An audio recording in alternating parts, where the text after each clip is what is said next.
So as you can probably tell from the title of the video, the Subaru is kind of broken and I was unable to track day the other day, which I'm kind of gutted about, but I'd rather the car show a problem before being on track than a problem happen on track. So it's a blessing and a curse in some ways, but it's still annoying because I'm not fully sure what the problem is at the moment. It's making a knocking noise on full lock.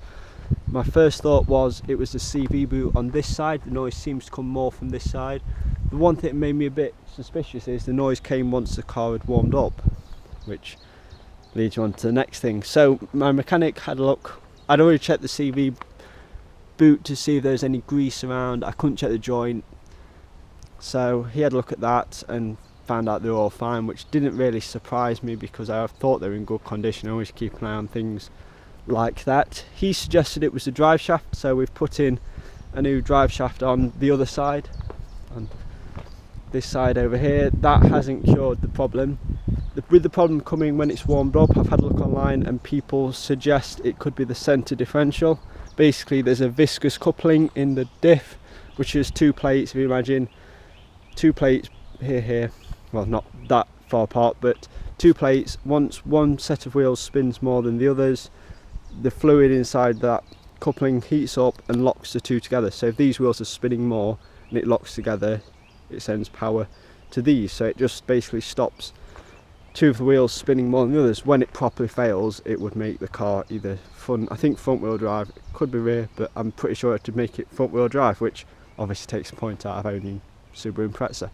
So that needs sorting. I don't know at the moment whether I'm going to go for a new viscous coupling, a refurbished centre differential, or buy a full gearbox. What I'll do, the company who I'll get to swap over the part, I'll speak to them hopefully tomorrow on the phone, maybe nip down in person and speak to them about it and see what they think is the best suggestion. I've got a few ideas what I'd prefer to do, but I'd rather speak to someone who probably knows, well, does know a lot more than me about this. So that's kind of the bad news. Updates on the Subaru, I think the only ones at the moment are the wheels. I've got some new parts to put on, which I'll do once it's up and running nicely. The wheels I want to take off as well at some point because I don't know if you can see on the camera, but they're starting to look a bit grubby. It's matte white, the finish, so it picks up all the dirt. There's a bit of brake dust on the front ones, but there's also a few grubby fingerprints and bits of muck which basically won't come out. Well, will, but with a good scrub, but because it's a dip, I'm a bit worried about taking the finish off. So what I'm going to do, I'm going to fully strip those back, primer them, paint them, lacquer them, and then give the lacquer a polish and do a proper job, because when I painted them the first time I could only have these wheels off the car.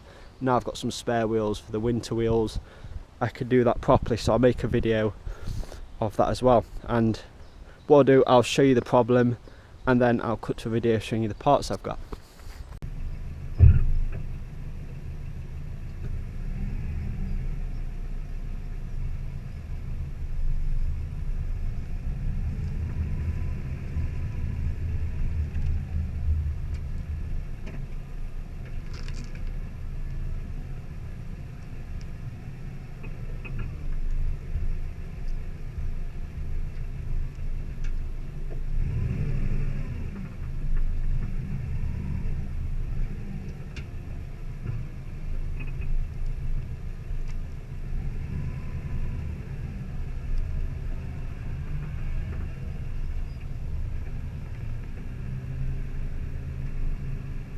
So that's the bad news part of the video out of the way. Here's the good news. So I've ordered some parts from Japan, which have got here. They got here a couple of days ago. They took about 2 weeks to get here.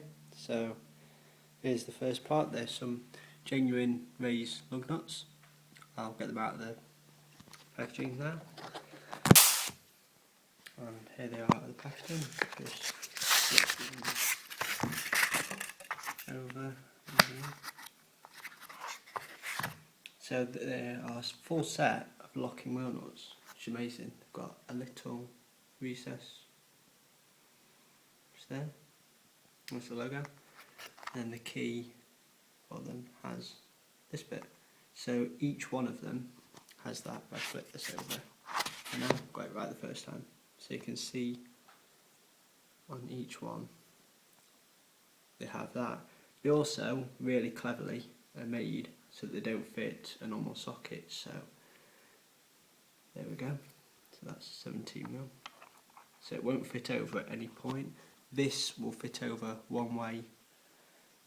Sorry, this will fit over one way with this. Each side, you can't really tell, but each side of the socket, instead of being equal like this, has different sized ones. So no matter how I try, there'll always be a part that will foul on the socket. Show you with a larger one. So look, that bit looks like it lines up, but then you can see the gaps. No, you can't. 1 second. You can sort of see the gaps around there. So genius. So each set, instead of having one set of locking wheel nuts, which I'm not going to put them in the video, but there are ways to get locking wheel nuts off, each one is locking. So that means it will take someone 4 times as much time to get off the full set as it would the other set. So that's great for security. So, and they look absolutely lovely. You can't obviously tell in the video, but they're ridiculously light, but they feel tough.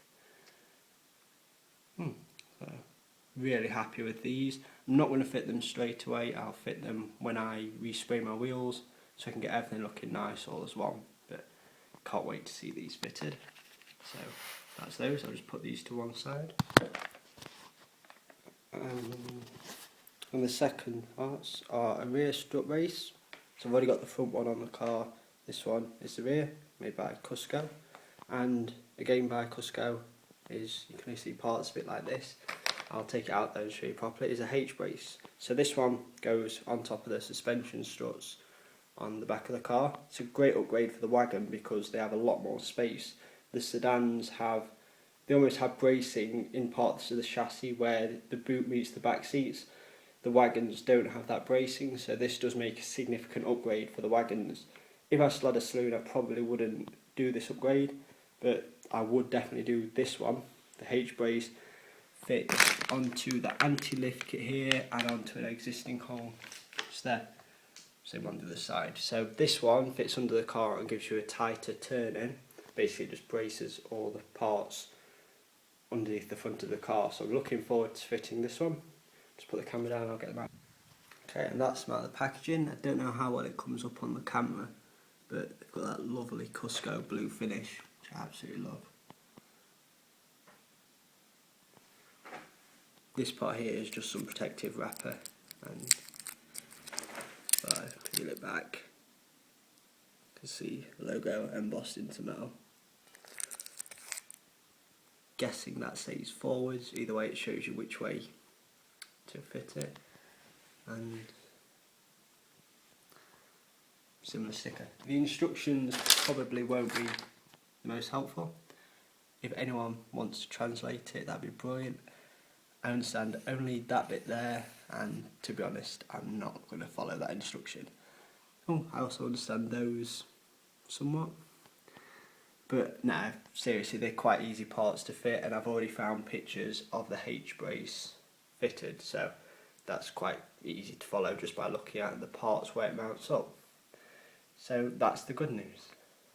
Well, one thing I forgot to say is I'll make a follow-up video fitting these parts. I'll probably fit them once I've sorted the issue with the diff, because it seems silly to chuck a load of nice parts to it straight away, and also the H brace will probably get in the way of them if they have to drop the gearbox, well, when they probably do drop the gearbox. So I'll fit these at a later date, probably around the same time I respray the wheels. Thanks for watching.